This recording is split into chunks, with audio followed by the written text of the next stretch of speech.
We see this throughout history, and it's a way to dehumanize people so you can erase them. Not affirming someone's expression of their identity. Oh God, it's cruel, people. It is cruel. Hello, hello, and thank you for tuning in. It's Brandi's World. Today, we are continuing our adventure at looking at a podcast brought to us by the Christian Post in the second installment of the Generation Indoctrination podcast. Host Brandon Showalter explores, and this is how they put it, the scandal inside our medical institutions, exposing how this is how they put it again, exposing how an affirming only approach to transgender crisis is obliterating families and leaving children lost, confused, and maimed. Oh no! Maimed! Okay, so here we go. They use is that if you don't believe what we say, then you are bigoted and hateful. That's kind of the starting point, and it's a sort of an unspoken truth, because if anybody does really come outside the box and say, whoa, wait a minute, this isn't right, they are immediately attacked in any way possible. Dr. Quentin Van Meter is the president of the American College of Pediatricians and a well-known pediatric endocrinologist who has been sounding the alarm on the affirmation-only approach that doctors are taking to children who identify as transgender. This affirmation-only philosophy, which is under the umbrella of so-called gender-affirming care, refers to a child's notion of their so-called gender identity. This gender identity might even be the opposite sex, and... Wow, Brandon! Are we going to have to go through this every episode? You keep conflating sex and gender. You can't do those. They're not the same thing. And affirmation only for transgender people. What are their options? It's denial and oppression and stifling. When a kid says, here's my identity, I think the only choice is affirming, right? Because the other choice is to not affirm a child's identity. You want that to be the policy? Okay, well, Okay, so we're starting off with an interview with some kind of medical person. It is, under this paradigm, supposed to be immediately and unquestionably affirmed. And it's wreaking medical havoc, harming children and... It's supposed to be immediately... Wait. I'm going to go back. We're going back on this. Let's go back 15 seconds. Of the American College of Pediatricians and a well-known... Unspoken truth, because if anybody does really come outside the box and say, whoa, wait a minute, this isn't right, they are immediately attacked in any way possible. Dr. Quentin Van Meter is the president of the American College of Pediatricians and a well-known pediatric endocrinologist who has been sounding the alarm on the affirmation-only approach that doctors are taking to children who identify as transgender. This affirmation-only philosophy, which is under the umbrella of so-called gender-affirming care... What do you mean so-called gender-affirming care? Why do you put a slant on it already? So-called care. Like, what other treatments for medical do you say so-called? And then that person's getting their so-called radiation treatment for their so-called cancer. Why? Gender-affirming. It's affirming. Don't you want to affirm a child? Unless you like to deny and oppress children, why would you not affirm them? And it's their gender identity. They want to express it. And you're saying to affirm expressing who you are is not a good thing. That is what you are saying. And you think that it should be policy that you should not affirm someone's identity and allow them to express that. Okay, let's continue.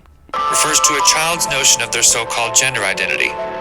This gender identity might even be the opposite sex, and it is, under this paradigm, supposed to be immediately and unquestionably affirmed. Again, every episode, Brandon, are we going to go through this every episode? Sex and gender are two completely different concepts, right? They are not the same thing. Quit shifting gender identity into sexual characteristics or any sexual, whatever sex you have on your mind. It's not sex, it's gender. But here we go again. And it's wreaking medical havoc, harming children and families alike. In this second episode of Generation Indoctrination, we'll take a deeper look into the world of medicine and the institutional power, especially in the corporate media, that's working to further this ideology. Those who dare to criticize or challenge it are often silenced or shamed in order to make them fall in line. I asked Dr. Van Meter how this has all happened so quickly.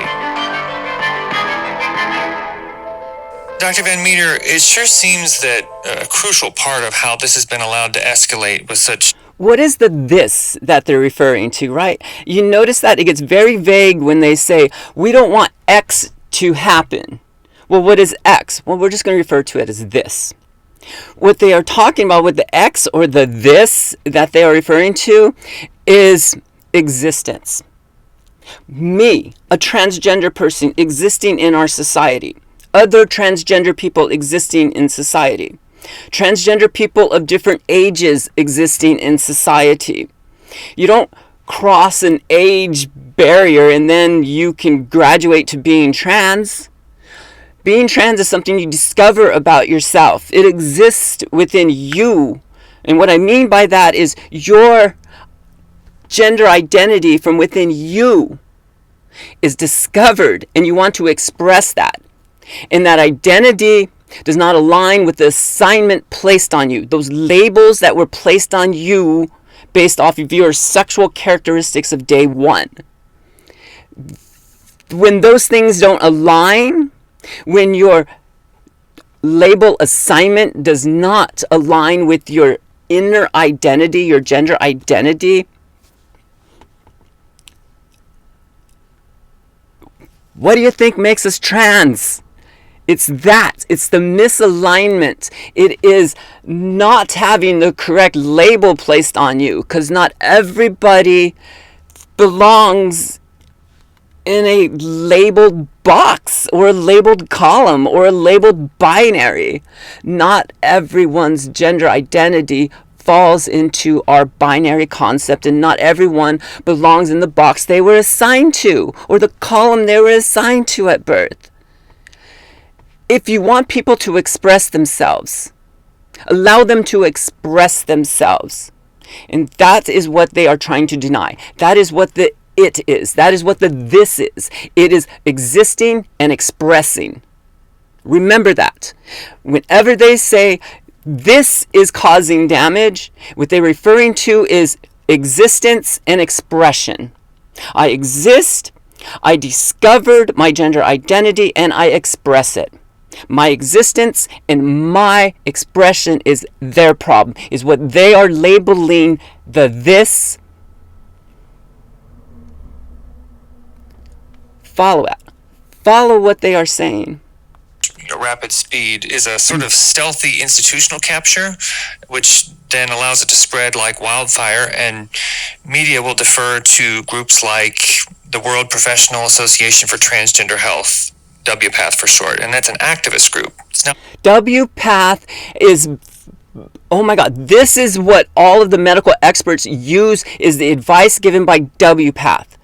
WPATH is, they're an organization that takes a look at treatments for transgender people.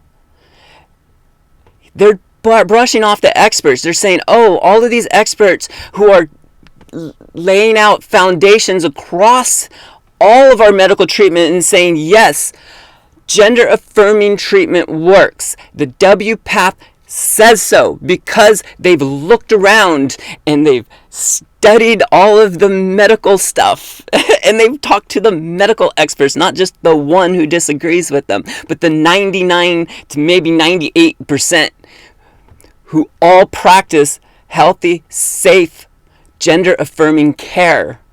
Doctors across the county, across the state, and across the nation practice gender-affirming care based off of WPATH and other medical experts' advice.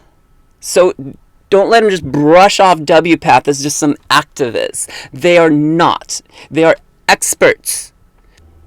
But again, pay attention to what they are saying the it and the this is. The it, existence. The this, expressing it.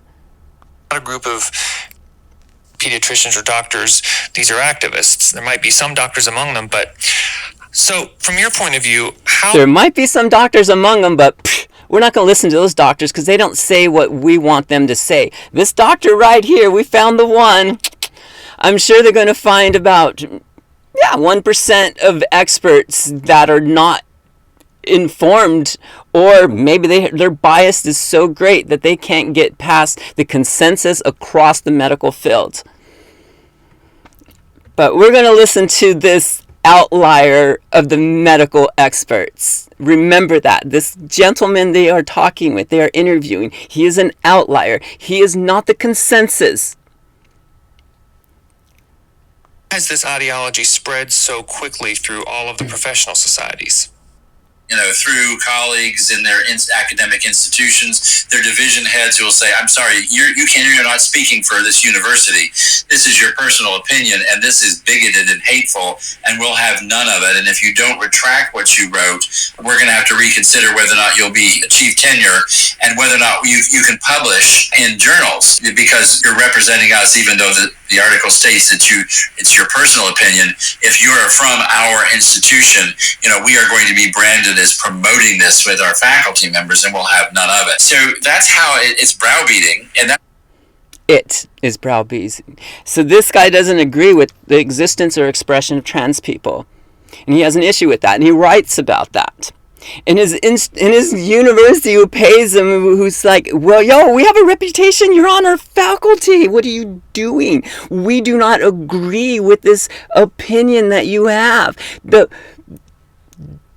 The consensus of your medical field that you work in does not agree with this. Why should we support this? You cannot be giving, dare I say it, bigoted opinions about this subject when we don't agree with those bigoted opinions.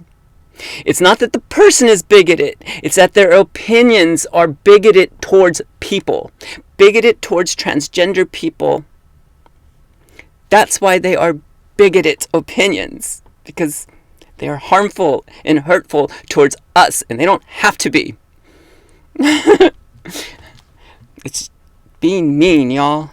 That's how they basically work with the society at large, with physicians at large. So the Endocrine Society publishes these guys. There were 9 individuals who got together and what they call a special interest group, or a SIG, and they get together. They're all on the same page. I mean, this is what they believe, and consensus.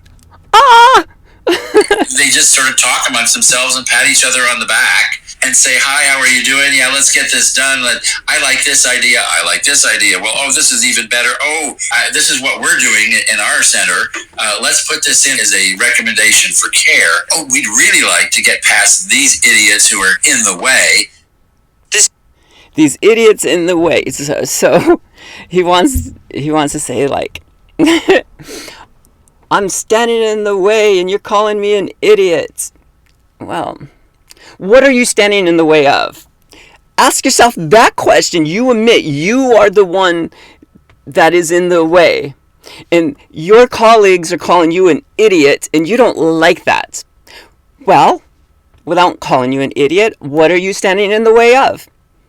Treatment for transgender people. And they want to push it and just say it's a treatment for transgender kids.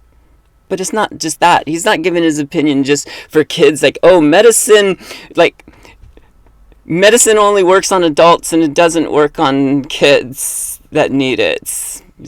Hey, we would like to treat your affliction, but you're shit out of luck because you're young.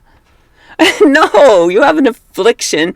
There are medical treatments for it, and the medical experts all agree in a consensus that these are the best treatments. Then yes, that is what those committees are about. He's saying 9 of his colleagues, of his experts, and they said himself, he is the head of some medical facility. So I'm sure there's 9 people head of medical facilities who look into the issue, and they all agreed. That's called a consensus. You have 9 experts in one concise subject about endocrinology, and all the endocrinologists go, hey, when we look at all of our patients that we've treated across the board, and we talk with our other colleagues who treated the patients in this manner, it works.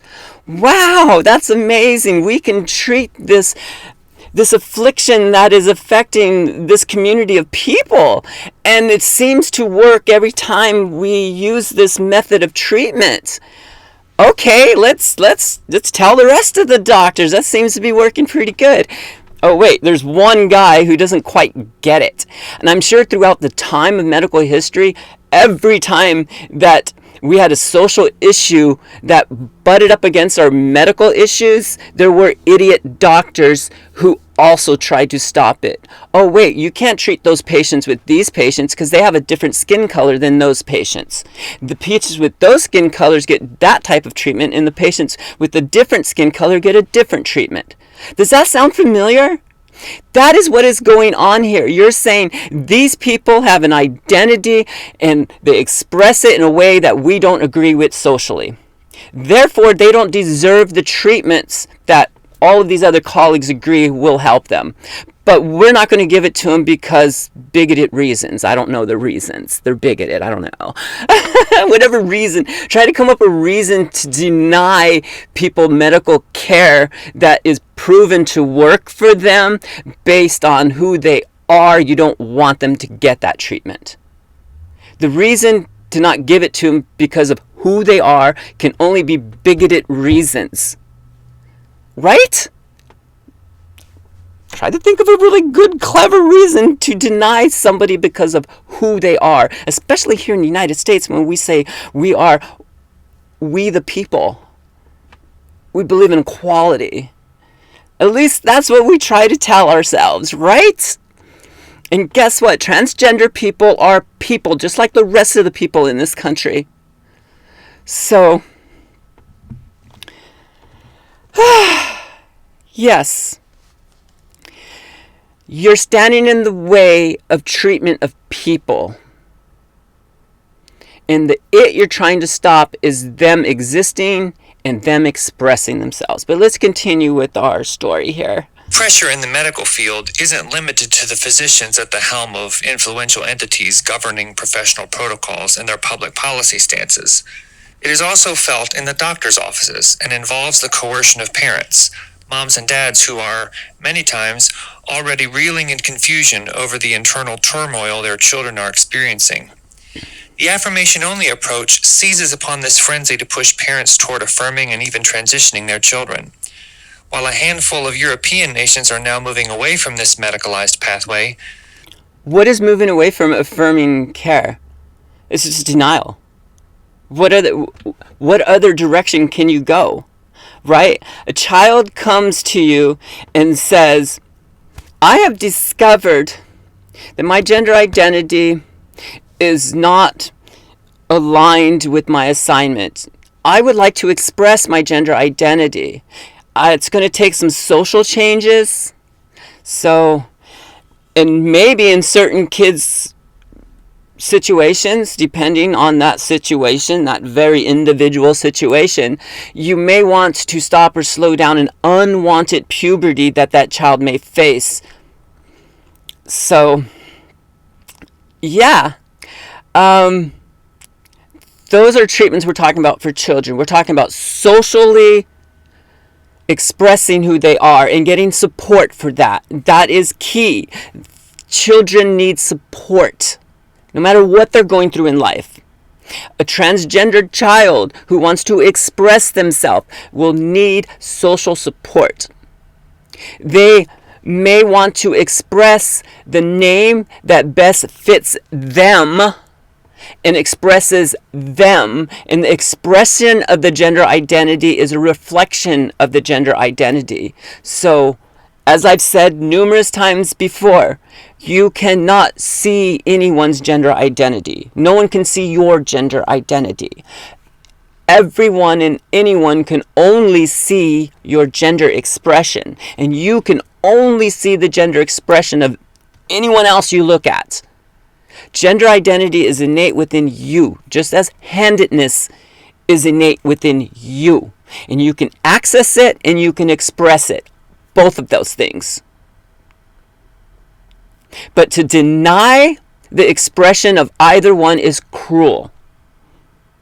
To deny your child is left-handed and force him to be right-handed is cruel, I think. I mean, not as cruel as when your child is expressing their gender identity and you're forcing them not to express it when they want to express it, and you're forcing them to express a different gender identity. Well, think about it.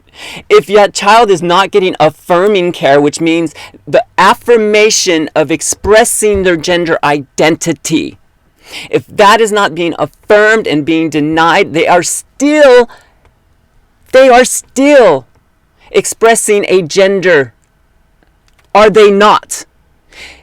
In their clothing, in their mannerisms, in their behaviors, in the way they hold themselves, in everything about them is their expression. And if they can't express who they are, they must be expressing someone else, some shell of them, something that's not coming from within them. It's being molded from outside of them and not coming from within. So if you want your child to express who they are, and they happen to be trans, the only option for them, if you want them to be them, if you want them to express who they are, is to affirm that expression. Not affirming someone's expression of their identity. Oh God, it's cruel, people. It is cruel. I would rather be forced different handedness than forced different identity expression. It's cruel. The United States and Canada appear to be proceeding full speed ahead. Dr. Andre Van Mol, a family medicine doctor in Redding, California, has seen the tragic ways families have fallen prey to these manipulative dynamics within hospitals and medical clinics. As you know, in the United Kingdom, Sweden, Finland, 3 nations that were leading in this whole gender-affirming therapy because of complaints and scientific literature reviews, actions of divisions of government, scientific organizations, medical. They've done a virtual 180 from being strong sponsors of gender-affirming therapy to saying this will not happen whatsoever medically under 16 years of age. Between 16 and 18, it will only happen under great restriction, under very tightly supervised studies. They all acknowledge that after all these years, it remains experimental, not proven safe, not proven effective, and that it actually... I think I would like to see some. I would like to see some studies on the not proven effectual, because gender affirming care is effective, very effective. And when they're talking about UK has done a 180 and they're only giving surgeries to people 16 and older, I don't know the validity of that. I don't know how valid that is. But that agrees with me. That's and I'm not a medical expert, but the little I do and the experiences I have, I don't think we should be exposing children to surgeries under the age of 16 that we can avoid giving them. At some point in their life, for affirming care, they may need surgeries. They may need hormone replacement therapies. But under 16, I don't think a hormone replacement therapy or surgeries, and experts can prove me wrong. I'm willing to be wrong on that, but I also kind of agree. I don't think under 16 any type of surgery. When a child sprains their ankle, I don't want to immediately have surgery on it. Surgeries are dangerous. Rotator cuff injury, I want to rehab it before surgery, especially if they're under 16. Elbow surgeries, knee surgeries, all surgeries. I don't want to expose children to unnecessary surgeries. There's going to be times when surgeries are necessary. And if you can slow down a puberty or block a puberty, you're not going to really have to do any surgeries, at least treating gender dysphoria. Think about it. The surgeries I've had to treat my gender dysphoria were because of facial feminization, because I went through an unwanted puberty when I was a teenager, because that androgen hormone that it was flooding my body that I was not comfortable in and did not like, it reshaped the bones in my face. You can prevent that. You can totally prevent facial feminization surgeries if a child doesn't have to go through an unnecessary puberty. It's a puberty that caused that surgery. Yeah, a lot of surgeries can be prevented, is what my point is. But children under 16, I don't really see a good reason to treat gender dysphoria with surgeries or hormone replacements. The only treatments and therapies I see that are crucial for children under 16 would be social affirmation, social expression of that gender identity. That will take family and friends and colleagues and people around them.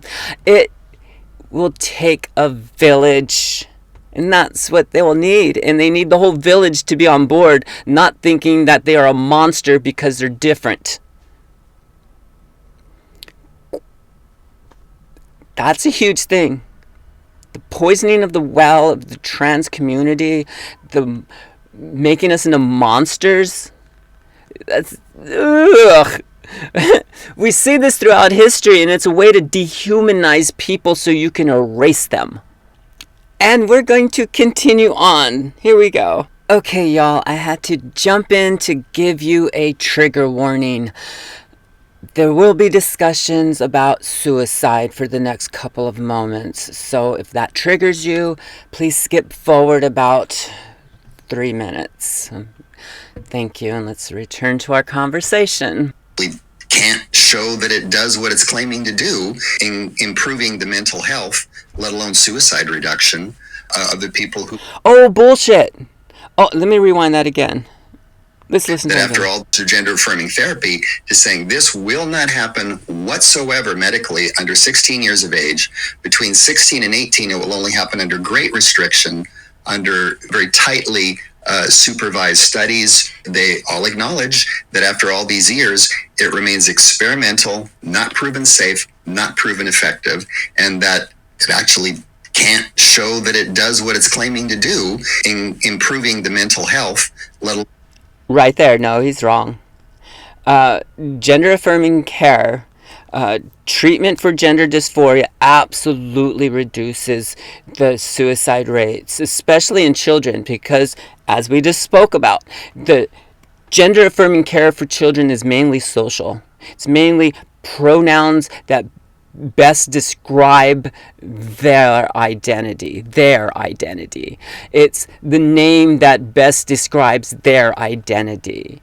Their names, their pronouns, their dress, their appearance. That is what it is. And if you can't affirm that, you're going to raise the suicide rates. That is why the suicide rates are so high in the transgender community, is because the village has monsterfied us. The village has outcast us. If we are in the folds of society and we are welcomed in as one of the rest of us, our suicide rates would be flatlined with everyone else. We are being pushed to the margins of society and dehumanized and not supported at almost all levels. That is why the suicide rate is so high in the transgender community. Okay, let's continue on. Of the people who partake, and yet, as the activists go around discussing it, it's all, it's either gender affirming therapy or people are going to kill themselves, and the kind of intimidation that's thrown at parents. Do you want a live son or a dead daughter? Do you want to be planning a transition or a funeral? And it's incredible that people are hearing this from their healthcare and mental health professionals. They're hearing a message that needs to be heard. It's not activists. I think he's kind of talking about people like me. So an activist are saying, would you rather have a trans child or a dead child? They're not talking about your specific child, you. They're talking about the village, like I was just saying. It was like, yo, parents, if you as parents don't set examples and all the other parents to come after you, if they don't see that the parents today who are experiencing their children coming out to them as trans, if they accept them just as children, hey, you're my child and this is part of you and I love you and yes, this is us, right? Acceptance, affirmation. If they don't do that, they're sending not just a message to their direct child, but they're sending a message to the next parents and the children of those parents and the neighbors of those people and the people they know and the stories they've heard. Think about it. The stories you hear about transgender people coming out, are they all happy, fun stories? I'm sure you've probably heard a couple, right? You've heard of a friend who's had a child who's come out as trans and they don't talk to them anymore and they don't get them and they're no longer around or whatever the story is. And it's usually victimizing the trans person who probably not getting the support they need. So yes, when they say that activists are putting pressure on the parents, not necessarily. Yeah, we're putting pressure on the parents. We're putting pressure on society. Because we cannot go on with society thinking it's okay to shun people because of who they are. Because of who they are and wanting to express that. That should be not, that expressing who you are should never be a reason to harm people. But you can imagine the crisis a parent feels. They know their kid has other problems. The other problems. See, right away, that language. Your kids has other problems. Expressing your identity is a problem. That's what they're saying. Being you is a problem. And affirming is not dealing with a problem. It's making a problem go away. Affirming. Do you see that? They see that expression as a problem. They see me as a problem. People like me as problems. And how do you deal with these problems? Oh no, my child might caught a problem. They caught the trans. They got a problem.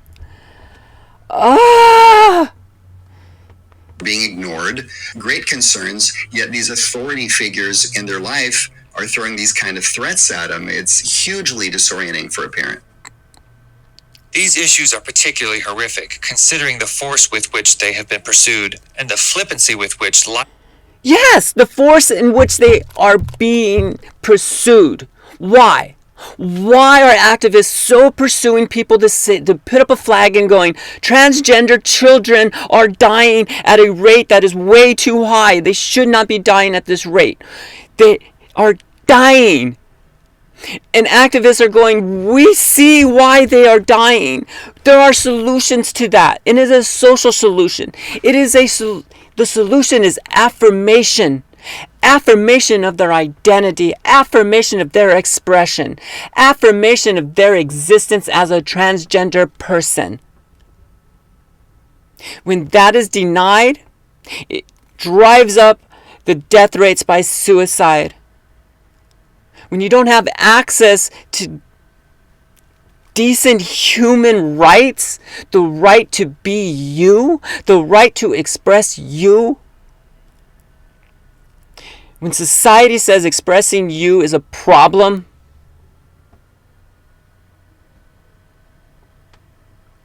that is a problem. They're so close to seeing that problem. They're so close to seeing that the way they're treating people is a problem. But they just miss it. And they blame it right back on us activists, us putting the flag going. 40% higher rates of suicide in transgender children than any other group of children. Why is that? We activists, we have a kind of a good idea. Even if we're wrong, being nice to trans people, even if that doesn't drop suicide rates, guess what? Oh wow, you're nice to a trans person. You affirmed someone's identity. And it took you out of your day. Life-altering interventions, especially in children, have been taken by doctors. This has hit a fever pitch in Europe, where the UK National Health Service is shuttering the gender identity clinic at the Tavistock and Portman Trust, the London-based facility whose practices have faced considerable scrutiny in recent years. This infamous gender clinic, which oversaw the administration of puberty blockers and cross-sex hormones to minors, is facing a potential massive class action lawsuit in what one lawyer called one of the largest medical negligence scandals of all time. It's a tragic culmination that comes after years of horrific actions being taken without regard for facts or science. That's something I recently sat down to discuss with filmmaker and bioethicist Jennifer Law. All right, I think we're going to wrap up today's episode. It seems like we're on a never-ending battle of, hey, yo, trans people exist, and every trans person was once a child. Whether they expressed that they were trans as a child or not, they were still a trans person. I just didn't realize I was a trans person when I was a kid. I didn't ask the questions of my gender identity. I did not question it. So I never really looked inside. I tried to create this mold of a label that was placed on me by my environment around me, my family around me, my school around me, all the people around me reinforced a label onto me my entire childhood. And they also conflated the label of gender identity with a label of sexual orientation. So they said if your sexual orientation aligns one way, your gender identity should be right there in line with it. They should be hand in hand. Those should be yoked together, right? And if your sexual orientation is pointing in one direction, like my sexual orientation when I was a child had me focused on femininity. So my label was saying that I was supposed to be expressing masculinity because I was attracted to femininity, and I had that label of masculinity placed on me.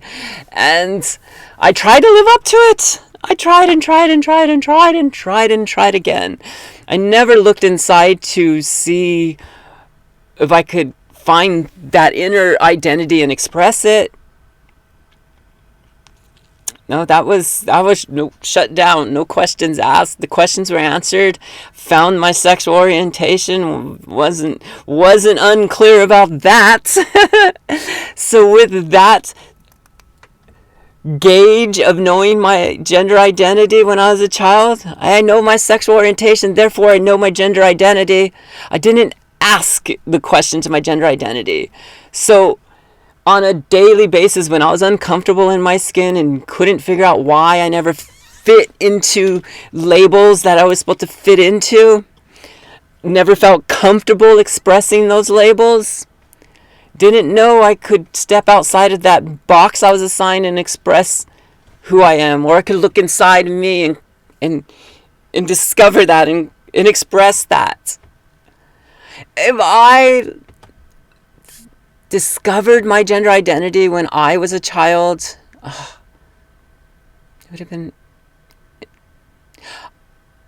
it would have sucked going through the social bombardment I would have received for being othered. But that feeling of expressing who I am, I think that would overcome it. It overcomes it now. It's overcome it in the last 8 years that I've been expressing me. It feels too good to be me, to express some label placed on me that was never me. So